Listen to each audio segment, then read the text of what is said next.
Welcome back to Prime Your Midlife. Today we're talking about mental health awareness. And we are putting this video out mainly on Tuesday, the 10th of October, which is Global Mental Health Awareness Day. And the subject for this year is that mental health should be a universal human right. And to help me go into this subject with a certain amount of gravitas, kudos, and authority, I've got Patrick Melville here from Melville Mental Solutions. Welcome to the screen today, Patrick. Thank you very much, Chris. Lovely to be part of this. It's lovely to have you here. And when I ask you the simple question, Patrick, how are you? What's the first thing that comes to mind for you? Well, that's a really, really good point. So this is exactly what comes into the workshops I run. How are you? How are you? And it's about the meaning of the words. We say things we don't mean a lot of the time. So how am I? It's actually the words that I say might not demonstrate how I am. So how am I? I'm well. I've had a nice coffee, I've had a nice drinks, and it's a real privilege to be here. So I am well. Thanks for asking. Sometimes we might dig deeper and we say, well, on a scale out of 10, so that we get some barometric data, how are you on a mark out of 10 today, Patrick? I'll say I'm 6. I'm 6 at the moment, sort of as a Monday, busy schedule up, got stuff to do. It's just trying to focus forward. But yes, and again, it's a following up.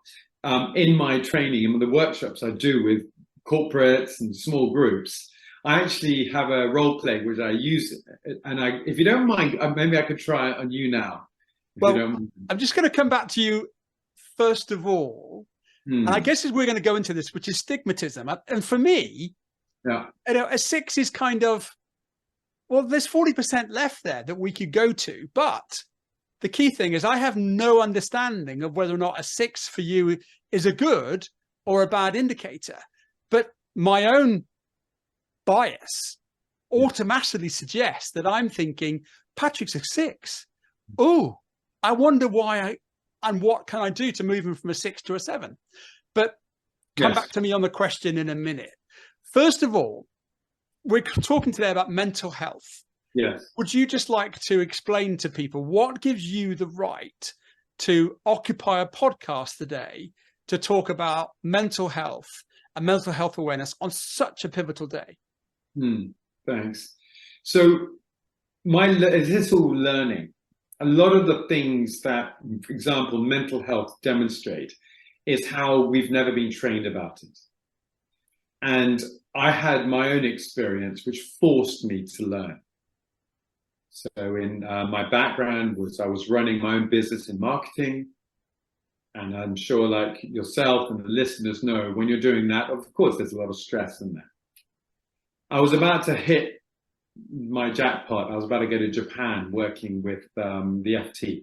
I was about to go back via the Hong Kong contacts then and go to the US. But I couldn't get on the plane because I had a mini seizure. At that time, I didn't know what it was. And I felt I couldn't really focus on myself. I had to look after my family, my friends, my business, get into the middle of the summer, and then I could relax. I was delaying it. But this bike accident forced me to really feel what was going on. And it took me 3 weeks before I was diagnosed with terminal brain cancer. Out of nowhere, I was in a hospital in Winchester, and they took me aside and said, Mr. Melville, we've got a big tumor in your brain.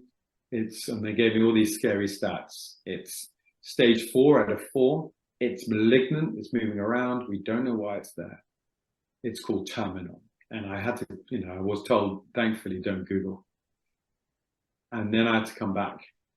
What I realized is that stigmas have stopped me getting help sooner. Thankfully, I'm okay. It took me 2 years of radiotherapy, of chemotherapy, and I had one brain operation, which took most of the tumor out. But I've realized that, thankfully, I was able to have treatment. Thankfully, I was able to have it noticed. But I realized my stigmas. were stopping me getting help. However honest, however nice they were, they didn't help me that. And I realized that's one of my passion. I came back to understand how the mental side is good. So one point example is that when I was having my treatment, I had an oncologist who saw me every 2 weeks. But I realized what happened in the middle. There was mental support, there was physical support, but no mental support. No one for me to share the worries, and it was literally behind the physical work that else was happening. And I really put time into thinking, how can I look after myself? How can I control or try and have some input in what my mind was worrying about? You know, again, it's a 7.5% survival rate of what I had. And that was 6 years ago.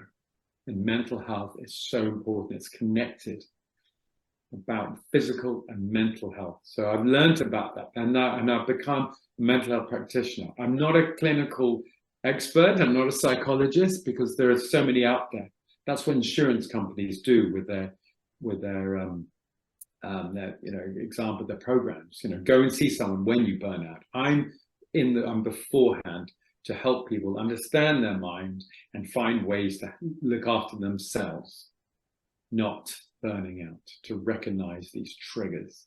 And there are things in the way, and a good demonstration of that is stigma. Stigmas, misunderstanding, and lack of knowledge.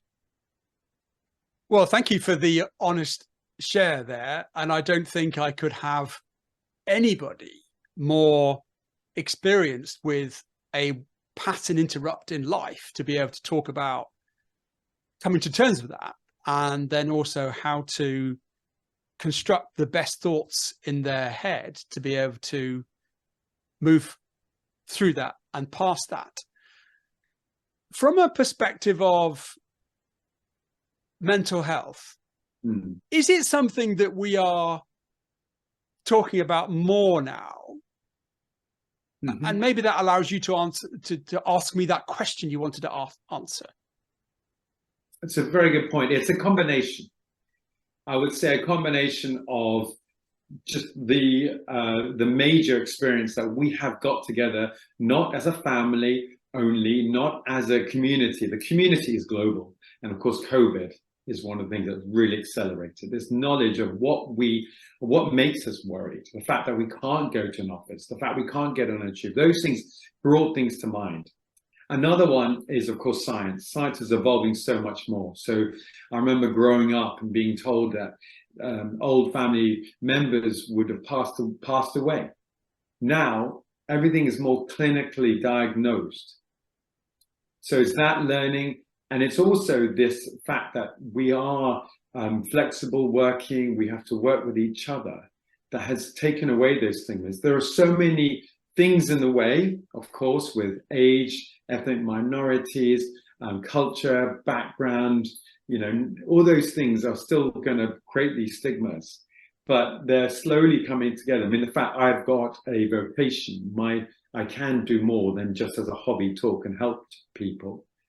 There is that. So it's a combination of opening up, hearing about from each other, and taking away these stigmas. So there's still some there, as I said, Chris, but at the same time, it's a lovely benefit to see how it's evolving. But I don't know about you, I was never taught what the word meant when I was growing up. And we've got a long way to go. The fact that we can mention the word physical health. How's your knee? It's fine.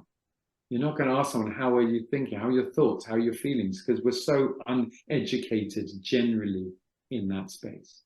Well, yes. And I suppose going back to my youth, I can remember phrases such as the funny farm, you'll get taken away in a straitjacket, the men in white coats are coming to get you. And these are the things, I guess, that stigmatize me way back in terms of when you have a mental health problem, you don't fit into a societal norm because of the labels that we attached or have attached to something that is, I say just, is a neuro pathway that needs to be explored, explained, nurtured, cared for, outed, and talked about?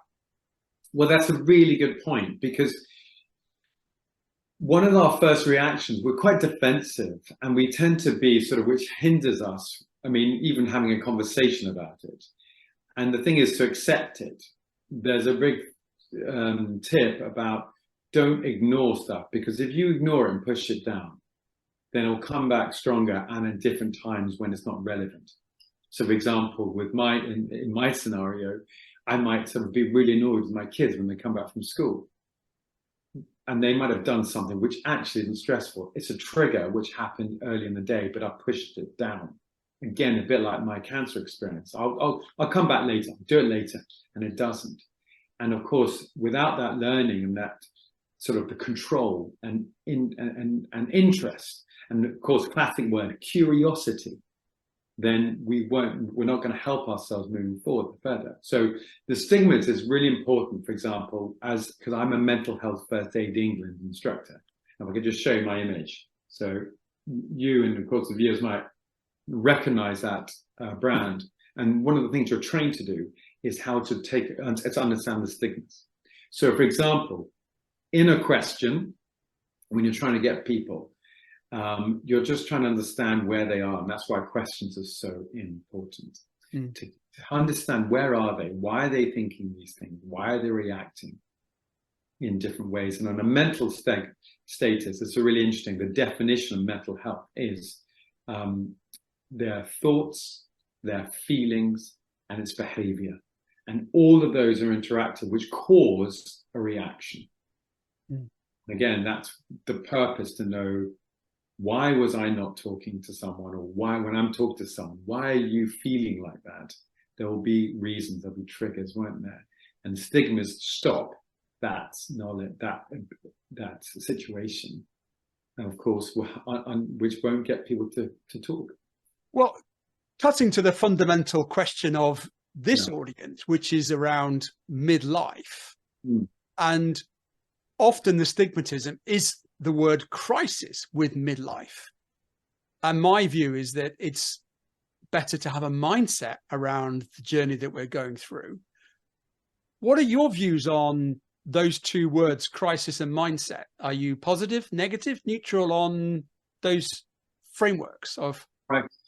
I think, well, what a really good example is when I'm doing my training or articles, is that I ask a question which gets a really good, which gives an example to the person I'm asking where they are.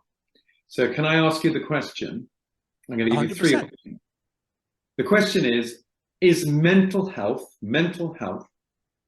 those 2 words, is it, as a statement, is it positive, neutral, or negative? I repeat, positive, neutral, or negative? There's one answer. And what do you think the answer is? Well, the coach in me says I'm going to look at Stephen Covey's habits, which is one of them: seek first to understand before we can be understood. So I guess the question is, who are we directing the question at? Because one person could see mental health as negative because they're suffering, or they are in a position where they are mentally health depleted. And others could see it as positive because they are in a pathway where they are having some therapy, or they're having a discussion, or they're listening to this to be more curious about mental health. But on reflection, I think for me, I would probably veer towards positive, because it's talked about, and the fact that we're saying today, mental health is now a universal right as part of Mental Health Awareness Global Day. I'm veering more towards a positive slant, but I know that there are 3 answers, so I might have been wrong. So, and it'd be interesting to know, well, 2 things. One, what the viewers and listeners have, and I hope they have. Well, hopefully they can write it down. So that's the question to you, anybody listening. Yes. Mental health, is it positive, negative, or neutral? Perhaps you can just take a minute and pause and write down the first word that came to mind for you. Positive, neutral, negative. And it's interesting to notice these maybe it's triggers or very small sort of stigmas, that the fact that as an individual who I do this work with, they don't know, and sometimes they pause, they feel embarrassed, their emotions are getting in front of them.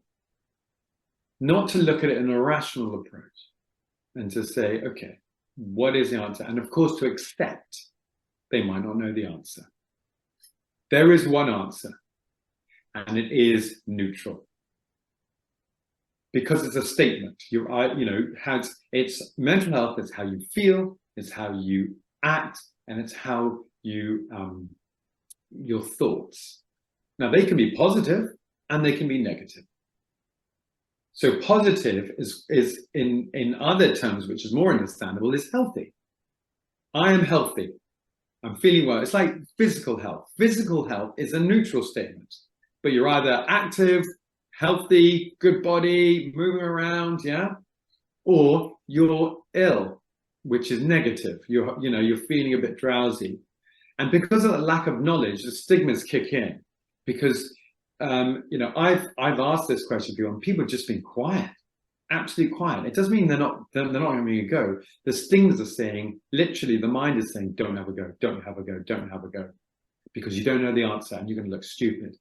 That honesty is one of the key things to open that gap, to be honest, to build, and there are ways to do it as well, of course. And it's not easy to do because, as I was saying, I was never trained. I was never trained how to talk to someone about my worries, about my emotions. I was never trained to understand my emotions and thoughts. Coming into this podcast, of course, I was a bit, nervous, of course. I've seen who you've spoken to as well. I'm comparing myself. Stigmas are getting in the way, defensive things, and it's how you manage those stigmas to be able to. You identify it beautifully on the basis of thoughts create feelings, which creates behaviors.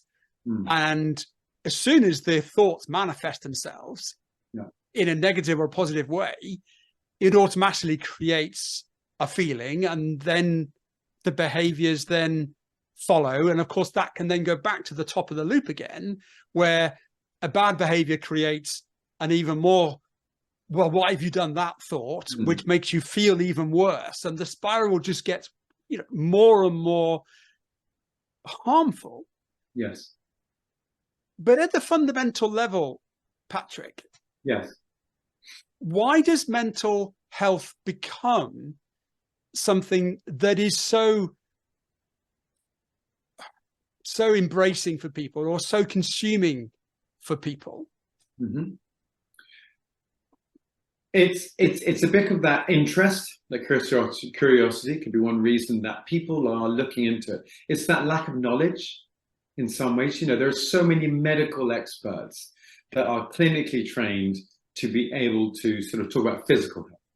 There's so much unknown, and of course there are other categories which fit into there. So, for example, from nutrition, from Reiki, from spiritual things, all those things can't come in because our minds are involved.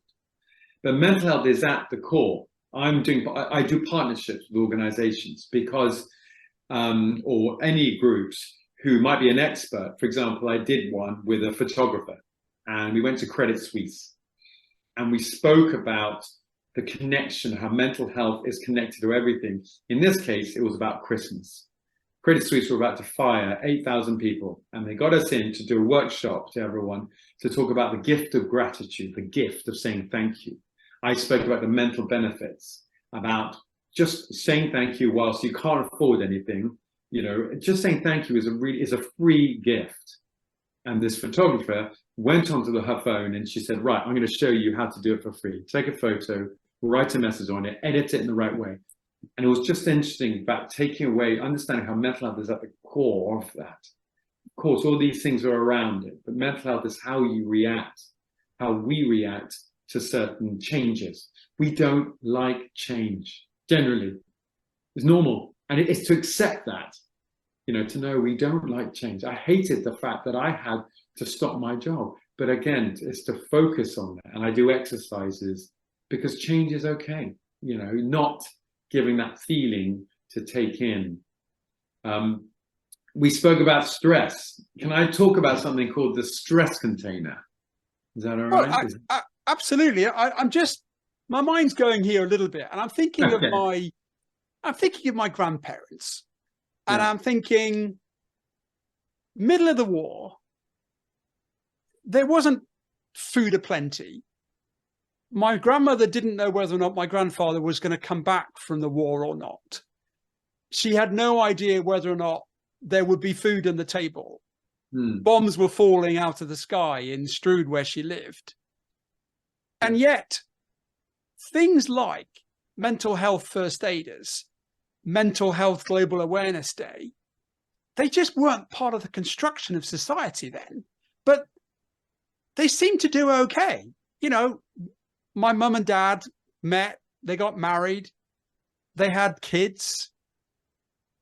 But using that example of taking your phone, having a picture, having gratitude, are we creating environments where we are told these are the things we should be doing in order to be mentally fit, mentally wealthy?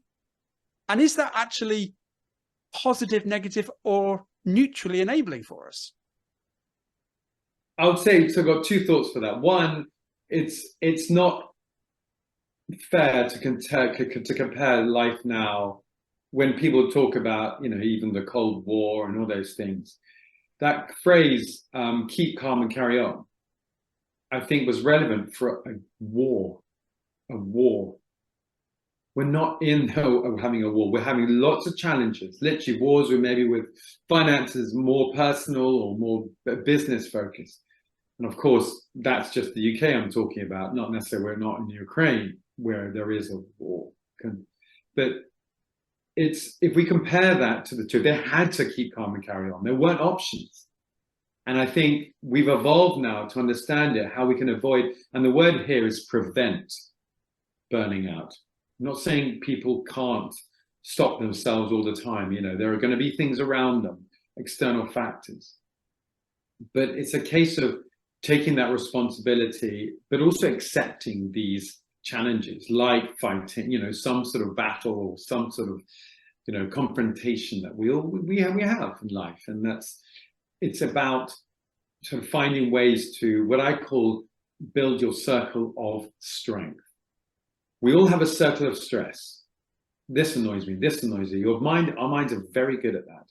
And I talk about flip it, write down. This is because we're fine-tuned to be defensive, but there's a very proactive side of our minds. That's why we're social animals. That's why we support each other. All right, so I am in midlife, and I know that my energy levels sometimes are a little bit depleted. I can see that what I've got left is perhaps less than what I've had. Tell me about the stress container then, and how that's going to enable me to live with more positivity or neutrality around the environments that I face myself into. Brilliant. So it's a word which has sort of come out, the word stress. Again, the word stress is how we cope with worries. It's not actually an emotion. Stress drives emotion, but the word stress is not emotion.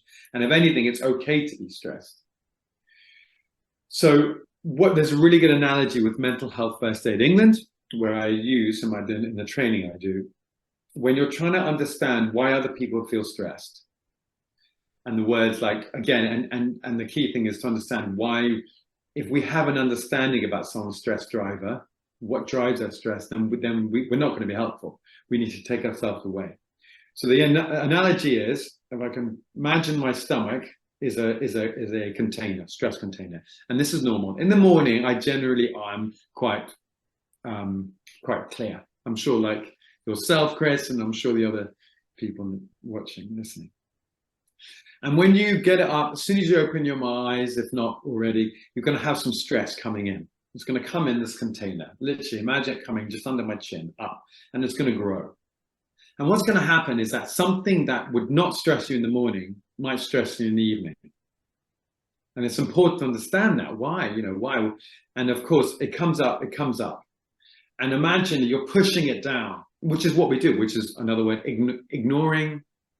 It's sort of not even giving any time for, it's thinking, I don't know, it's not worth it, all those kind of reactions. And it's to be careful, because if we have that approach, then it's going to come up and it's got to come out somehow. And that's called burnout. That's called snapping, literally. And for example, there might be a father, having lovely dinner with the kids, and suddenly the kid might drop something, a knife, a tiny little thing, and suddenly, bang, dad gets really annoyed. I have to say, I've done that a few times. But the reason is because I've just snapped out. My container just got too big, and this tiny little thing, which is actually not the big driver of my stress, has really done it. So my stress container is like this. There are two ways that stress come out. One is at the top. The other one, is imagine that at the bottom, it's called a tap. And you can open it. You have control. Consciously, you open it. Versus the top, where you can't control it. You're trying to push it down. And it's finding ways to open your tap, which is really important. So for example, that's why I call the circle of strength. What makes you, for example, happy? I'd love to hear, Chris, what makes you happy to open the tap? But let me just finish the analogy.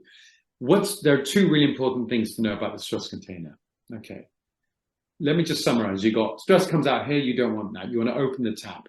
But there are two important things. One is that, remember, the tap can sometimes get clogged. A really good example is coffee.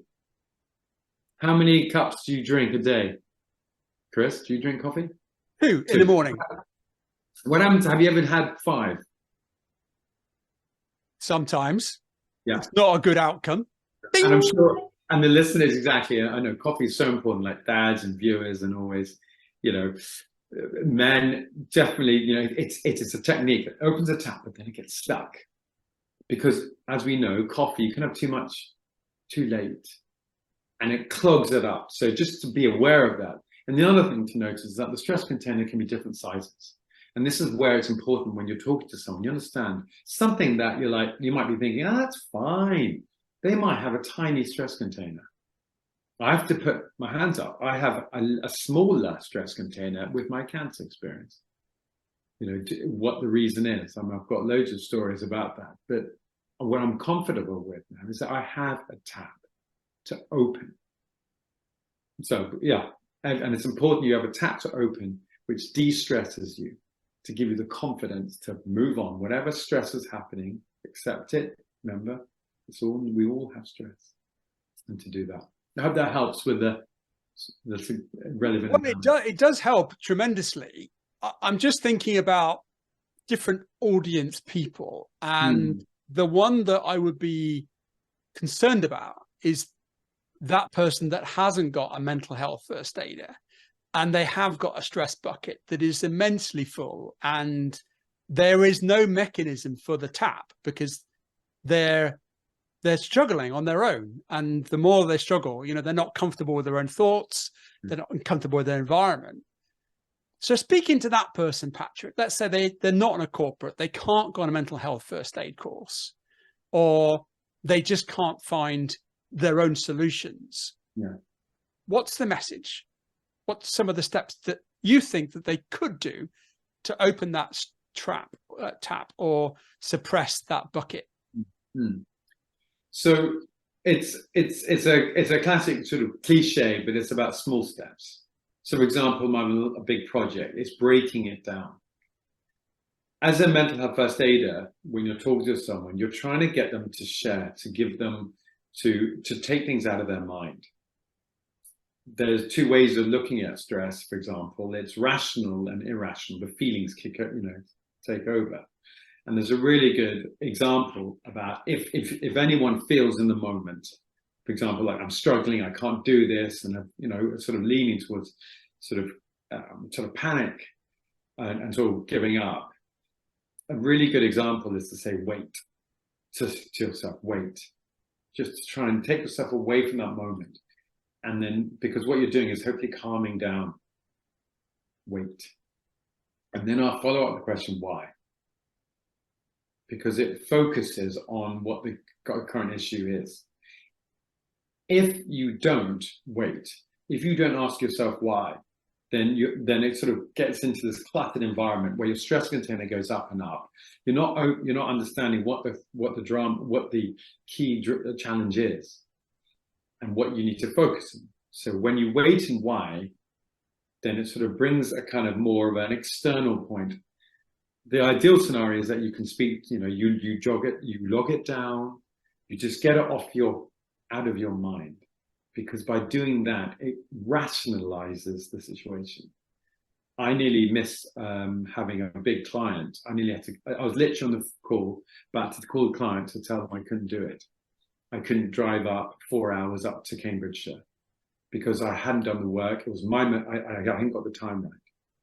But by waiting, I literally was able to sit and I didn't press the call button. And I was able to find solutions. And I was able to deliver on time. It's sort of trying to use those two tips, wait and why. And hopefully it gives you more time to get stuff off your mind, one's mind, and put it onto the table and get a rational feeling. And the goal would be Alexis to share, which is an important way to do it. Yeah. Well, you're all useful. Wait and ask why. But that little head, the worm that starts to go round and round and round and round, and then you say to yourself, I'm going to wait, I'm going to ask why, I'm going to do the things that Patrick's told me to do, I'm going to breathe, I'm going to go out in nature.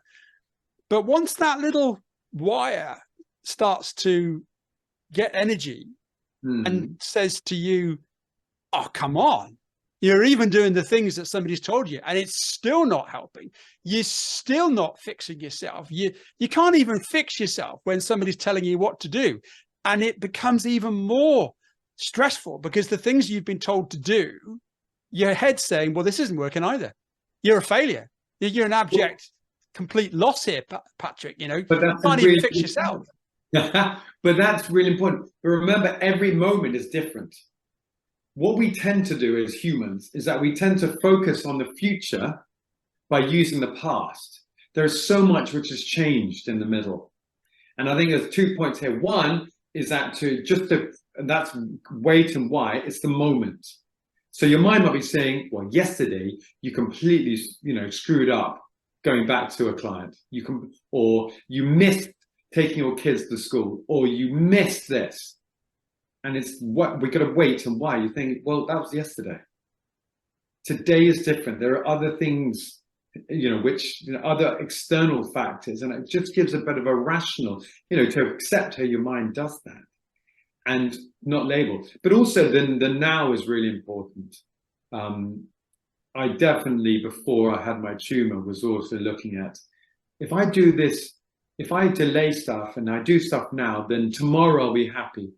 And one of the first slides I did, but when I was talking about my experience, is that we tend to, it's not very rational in some ways to say, I'll be happy tomorrow when you don't understand the now. I'm getting a lot of people, a lot of organizations, I have to be honest here, say, Patrick, I love what you do. It's really good. Our company need it. But we'll do it when we're happier and when we've got more money.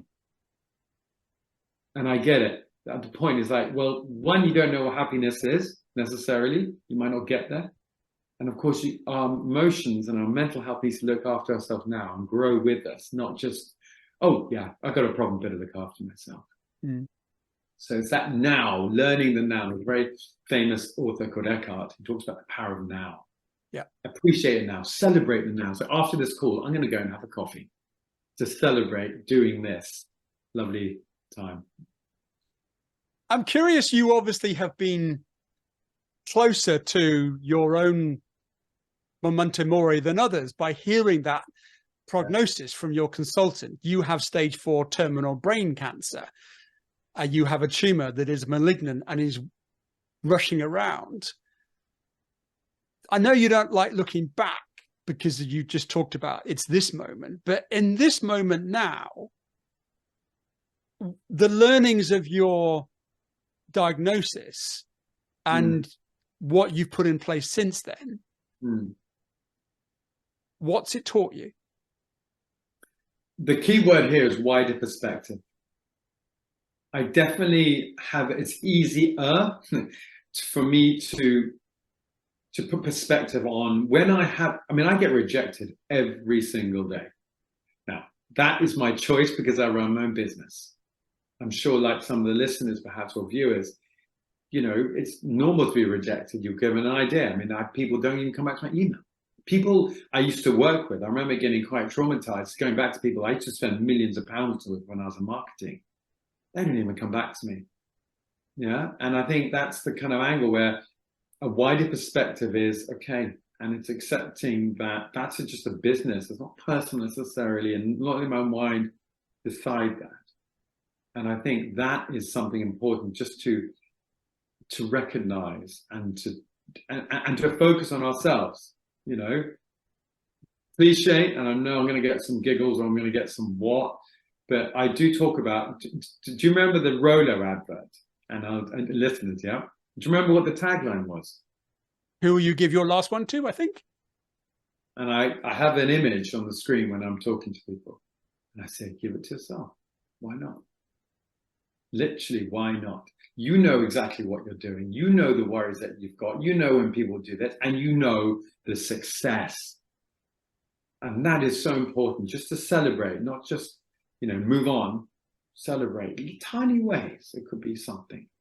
Just the tap on the back, because you know what you've been through.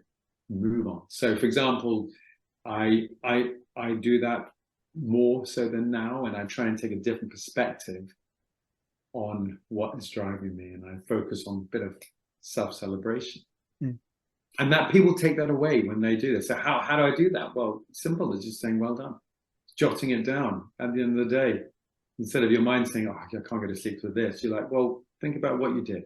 It sounds like a kid's journal, but that is so real, because putting it down, that's one of my things. Write it down. Talk about it as well. Share. You know, the worry is that we tend to think this is going to happen. You don't know that. You don't know for sure, do you?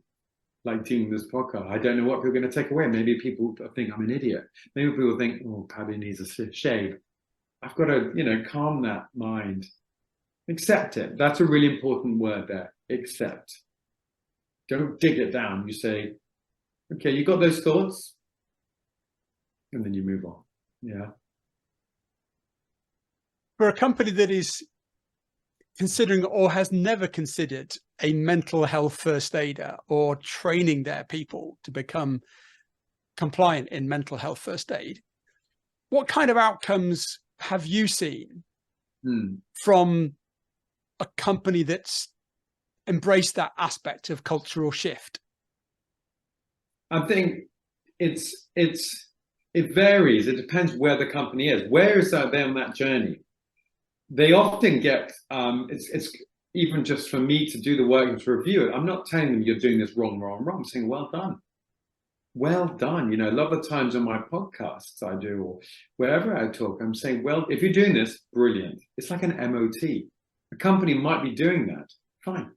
That's where my research comes in. I ask some specific questions. I do the analysis, and I'm like, this is good.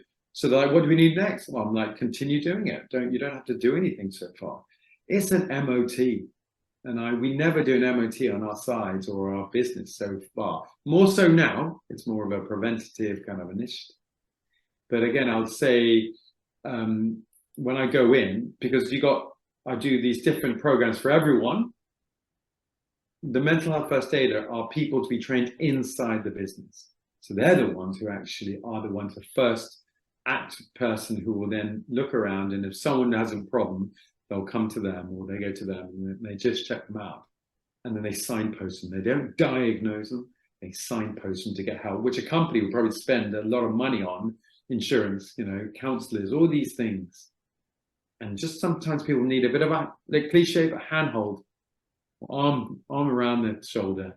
Let's go and do this together. That's what a mental first aider does, as well as find all these different sort of these different styles that can help the business. Everyone is unique.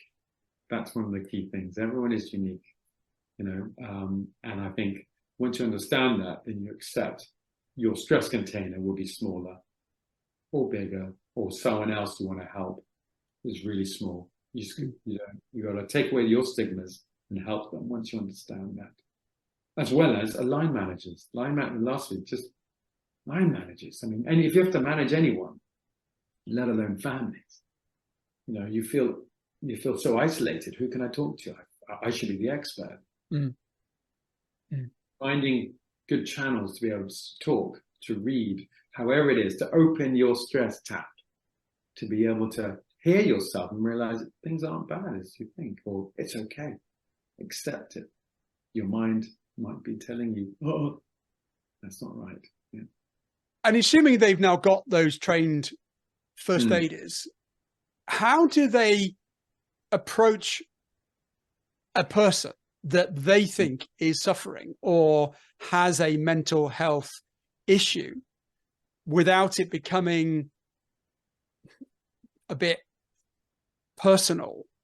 What are the signals? What are the signs that we should be on the lookout for? And then how do we then approach that person in a way that is acceptable without causing discrimination or persecution or making that person feel as though they have a problem? We, in a company or any role, generally, we have some sort of relationship with that person, and it's using that. It depends where it is. Everyone's different, but again, this is where you can't take labeling and you just got to go up to them, or you literally track some of the signs you're seeing them. And what are some of those signs that we should be looking out for? Yes, so it's a change. That's a really big one, change, because you're justifying why you're talking to that person. So you don't have to do it immediately. You can write it down and just log it, and then you come back to those notes and you see, mental health first aiders, you do a range of things. It starts from like steps. It's like physical first aiders, Dr. ABC. So this is called ALGE, ALGEE. The A stands for approach. How do you approach someone? How do you, and you're assessing them. Do they need a chat? And then of course can you assist? And that's noticing. And there's changes obviously quite a lot with the mental health. It's about thinking. That individual, how are they thinking? Have you heard about it? How do they behave? Are they changing maybe they're coming to the office later. Maybe they're not logging on to meetings. Maybe they're later. It's a change in character. And also when you're approaching them, you're trying to be honest. So the A I've mentioned, the L is listening. Non-judgmentally, no labeling, no stigmas kicking in saying, I've got to come and talk to you, and none of that. It's a case of how are you? Your first point here, Chris, in this lovely podcast was how are you? But you got to show you mean it, okay? And it's how you do. You don't have to do it in an office. You can go to a coffee place, somewhere where the other person would feel more comfortable. But as I say, honesty is really important. So you could say, I've seen this happen, or I've heard about it. If you're trained, obviously you've got the certification, say I'm a mental health first aider. That's my role. I've noticed it, people have told me. But even if you're a friend, you can still do that and say, I've noticed this, what are you, can you talk? And of course, if you approach them non-judgmentally, if you approach them judgmentally, then of course, then you're gonna you've got to listen to them. But the honesty is actually for yourself as well to say, I've seen this, is trying to get them. And there's a really good example on an extreme level. If someone, for example, was on a bridge, looking like they're looking, with signs they're giving, behavior that they're giving about that they might jump, and you was there, you go to them, you try and get some help just in case, but then you go to them being honest. You're saying, I've noticed this. Perhaps you don't know this individual, but are you about to jump? Are you considering jumping? Honesty as well. You know what I mean? Because I think people, if they're not honest about the conversation, sometimes people are going to go down the wrong way. Yeah. And in some ways, you can't let your mind get in the way of that as well. So that's one example of where you need to be honest when you talk to someone, and you're trying to get them to be honest, and you're trying to get them to share why. And then the E's, are about encouraging help, professional or friends, family, wherever that is. But they're not there, remember, as I mentioned, to cure them, to diagnose them. That's not fair. I had people when I was in London when I had fallen off a bike, telling me, this is when I had my tumor, telling me, you're okay. They weren't diagnosing me, you know, for like physical injuries as well. So these people are in house, but as I say, there's other stuff that can be done to help people understand those stigmas and to get aware of sharing with each other. Like, you know, all these companies have always had social events, haven't they? Sure, we've been to them in the pub.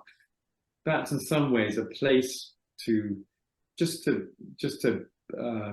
open your stress tap and to avoid burning out and then, you know, feeling really bad.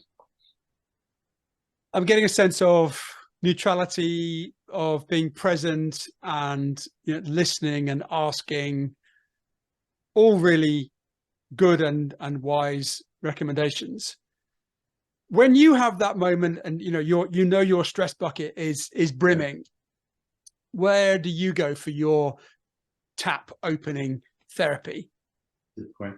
So I mentioned this earlier, and I would remind everyone to write down their circle of strength. It's very easy to have a circle of stress. Write down. I'm sure if you write a list of already, it's probably quite long. So that's not the point. The point is what helps you in your circle of strength. I'm not a specific, I don't talk about specific ways in terms of as you should do that. The word should, I think, so one tip, please, everyone, don't use the word should. It's shallow, it's fake, your heart's not behind it. You should get out of bed. You should do that. No, what do you want to do? Yeah. And in the stress container, right? What stuff that in your experience will help you. So for example, my one is as simple as standing up and walking away. I have a breathing exercise as well. You breathe in longer than you breathe out. Yeah. Sorry, other way around. And that is one way. I also taught myself the piano, you know, just on, you know, keyboard. I love my coffee, you know, I use it hopefully in the right way. I talk to friends, random calls. It depends where I am, what's going on, you know, I write down some stuff. But the advice I'd give is that in your circle of strength, make sure you change it. Something that might help you yesterday might not help you today. Again, time, you know, being evolving and understanding how you are. Everyone is different. Mm. I'm different to, of course, you, Chris. Yeah. But just the sentence circle of strength it's so much more positive and empowering. And that's the key, isn't it? Sometimes to challenge the brain to have happier, positive thoughts, because something like 50,000 maybe thoughts a day. And if we can try to live in a present positive manner of I'm still here, I'm surviving, I'm still breathing, I've got gratitude for the environment that I live in, and I know that somewhere somebody loves me.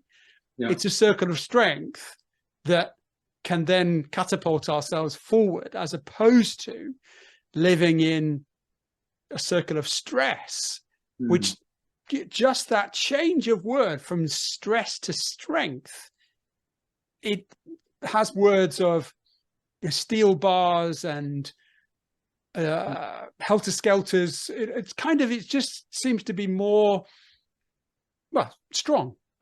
I think it's definitely strong. Now, I've got a really good analogy of how the first step is to accept the stress, because even if people try and look after themselves, they're going to feel worried and going to think, oh, you're an idiot. Now, my example is that, and I'm going to be honest, I love to see what people think about this. I've just been told that my battery to my phone, which is connecting me to the Wi-Fi, is about to burn. It's about to run out. Do I want to disconnect? My emotions, bang, quick, and I'm like, oh no, idiot! I've got to do this under the cat, you know, do it under the thing. But I think it's going to be fine. But you know, it's a lovely example of how things are always going to be in the way, yeah. And of course, it's accepting it, that waiting why, having a circle of strength, just to be honest. I'm honest with you. Why would I not want to be honest? Because we're not perfect, are we? Well, Patrick, you should have charged it before you. I mean, how dare you come to the call? You should have prepared these things. No, please, can you take a moment to give yourself a circle of strength and plug it in, or find a power source so that we fine. can. It's fine now. But immediately, it was asked me, do I want a discount? No, there's a small chance I might. But you get the idea. I think that the tips I hope are about building a circle of strength, to know that, to be honest, to share, to be humble. You know, I don't have all the answers, especially with this category. You know, men 40 to 50 have the biggest suicide rate. One of the reasons is that they're not honest with themselves or others. They get help, then and that's what I learned myself, and that's in some ways why I do what I do. And I think it's finding what helps you, sharing it. Don't have to be with a medical expert. We joke that Americans will have a therapist. There's a reason why. I see one less now, but when I was diagnosed, it's brilliant. And we ended up talking about other things, not my cancer. And I still do, because someone that is not close, but sort of has some ways to help me listen, is a really good thing. So sharing it, not feeling, you can ask, you don't have to expect an answer. You just, hopefully that person you're talking to who you trust can do that. I think it's a really good tip. Share, but obviously with a trusted person, and of course the wait and why when you get into extremes. Yeah? Looking way back holistically at your brain tumor, do you think that there was anything that you did that exacerbated that tumor that you think, I wonder if, looking back now, was it a sign to say, Patrick, you need to change in order for this to be fixed? Or was it just pure bad luck? What do you think? I think the word danger comes to mind here, because I can analyze stuff, which I have no different right. Cancer comes out a lot of the time. We don't know why. And everything's changed. And at the same time, if I find a solution, I mean, I don't think I'll be doing the podcast with you, so you know what I mean? So, I mean, I would be going around the world. But it's also that perfectionist idea. What should I have done? What might I have helped? That's looking at the past. And I think, so one, I think don't necessarily, I shouldn't focus too much on that. I don't need to. The second thing is also focus on the positives. I remember quite vividly, I never, at that moment, I didn't literally burn out. I didn't literally just go around. I mean, a couple of times I literally was on the brink of literally just screaming and shouting and, the things that I don't even want to think about now. But generally I was okay, because I had a circle of strength. I had this resilience, which is a key word to understand, how to build resilience, to manage the crap that's going to happen in life, to help you open your stress tab. So that resilience was a way for me to focus on going to find a neurologist. I had to call up people. I wasn't told to speak to one person. Literally, I just for family, friends, and that resilience and that strength I had already helped me. So it's having that ready for should these big traumas happen, when your stress containers go really high up. Having that tap you can immediately open to get that sharing again. And it'd be a really good source. Okay, a couple of closing thoughts. Clearly, I'd love to know how people can connect with you. I love the stress bucket. I love the tap. I like the circle of strength metaphor there. On the basis that that's given somebody food for thought, how can they connect with you, Patrick, to discover more? Brilliant. Thank you for asking. And again, I hope people would be interested. So the best way is two ways. One is to go into my website, which is melville-solutions.com, melville-solutions.com, MELVILLE. We'll put it in the show notes, don't worry. And then as my email address will be patrick@melville-solutions.com. Just drop me a line, have a feeling. I mean, it could be for the viewers, listeners, for themselves. It could be how to talk to partners. It could be about cancer. It could be about managing a team. It could be about anything. I think our minds are connected with all these things, and just by sharing it can de-stress an individual. Understand, it's called like get some contextualization, which I hope in this web podcast that it's helped. And I've got tips already from you as well. I think it's the honesty as well, how you can, not just holding back because you feel you're the only one who doesn't know about mental health. Yeah, no, hugely powerful things that you've shared. I'm going to go back to the first part of the podcast where we talked about mental health is a universal human right. Mm-hmm. What's that sentence saying to you? I think I would have to understand what the word right means. It is a universal. We all have it, a right. So what's holding us back?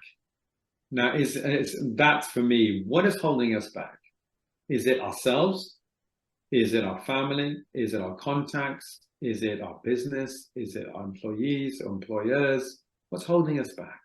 And I think that is important to know what's right, in terms of that context. Of course, there are mental first aiders in loads of businesses. There are no mental health first aiders, and that's really important. There's no policy in the government to say a company of a certain size needs to go up. Now that in some ways maybe matches my understanding, what's right. People need help. People need a place where they can be confident. And at the same time, if a company, a listener, viewer is doing this, brilliant. Well done. I hope that really supports what you're doing. Oh, well, let's just say somebody somewhere is in a disenfranchised community. They haven't got a signposting facility. They haven't got a therapist or a doctor that is able to enable them to look at their circle of stress. What would be your 3 takeaways for what I call having life in your years as opposed to years in your life, Patrick? Who am I talking to, the company, or am I talking to the individual? I'm talking to it's entirely up to you. I'm thinking probably on the basis that mental health is a universal human right. Yeah. Some people may not have a company infrastructure. They might be in a impoverished community where they might just be listening to this by the YouTube and they stumble across it. What would be your 3 takeaways that's helped you to have years in your life as opposed to life in your years, Patrick? I think it's finding trusted sources. And again, it goes back to honesty and humility. There will be charities. There's a bit of a push in the moment. There'll be charities. There's a really good website called Mind. And they put together, it's a free website. You can get tips how to self-care. But of course, there'll be other places locally where you can get help. And just that's the first step, to find it, not to label someone saying, I'm not getting help from you, my company. It's your responsibility to look after yourself and find out ways, and not to feel guilty that you can't do it. There are some sectors where companies have turned me down and said, that's not, very experienced, very expensive sectors. I won't give the name for now. But the point is that they push back and say, we're not employing you to look after yourself. Well, I think if as an employee you say back, well, you want me to do well, then I need to be in the right frame of mind. I need to be the reference to look after myself and my team and my clients and the numbers that you've targeted me to do.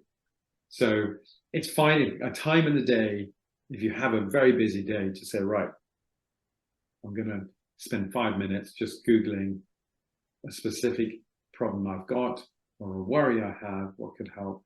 Or just, again, there'll be local places like Mind is a really good place to start. We're going to wrap up in a minute, but is there anything that I've not asked you? It's such a fundamental topic today that we've talked about, and I'd hate for us to click off and then you say, you should have asked me this. Is there anything that you just think, I just need to share this particular nugget? I think we've covered a lot of the stigmas, which is good, like should, you know, and also self-care. Everyone has their own circle of strength. I think it's really important to find out that you will. If you're talking to someone else, I think that's you're encouraging them to share. You're not labeling what they're saying. Or coming across as body language, its tone. Like at the beginning of this, remember I was talking about, you know, what you were saying, and of course how we can have that label. It's understanding the meaning beyond the actual words, why the actions. You know, there's a very famous phrase, "I'll let you go now," that we use, and this is a good one to end on, because your viewers and listeners, I would ask them to have a think about, what do those words mean? Do they mean what they say? And if anyone asks them or yourself, Chris, that question, I'll let you go now, then you respond and you say, "No, I'm fine, thanks." And you'll see them squirm, because they want to go, but they're trying to be nice to you. Words don't necessarily have the meanings behind them. And I think that's important to know why. What do they mean? Well, I'd like to give gratitude to you and appreciate your time and your thoughts today, Patrick. It's been interesting, insightful, and also your personal story of where you've come from that point of, oh, okay, that's something I wasn't expecting, to now using that to give service to other people. So thank you very much. Yeah, building a culture is different in different ways, and this one I hope I've contributed to, as well as other businesses. If anyone wants to get in touch, please do. Well, we have recorded this today to be out to the world on the 10th of October, which is Global Mental Health Awareness Day. But it is only one day in time, and the principle of this podcast or YouTube is that it's an evergreen asset. If you've enjoyed it, please watch it again. If you think it's insightful, please share it and enable other people to experience what you felt today. My mantra always in life is simple. We have one life, so love life, living life. Thank you, Patrick. Thank you.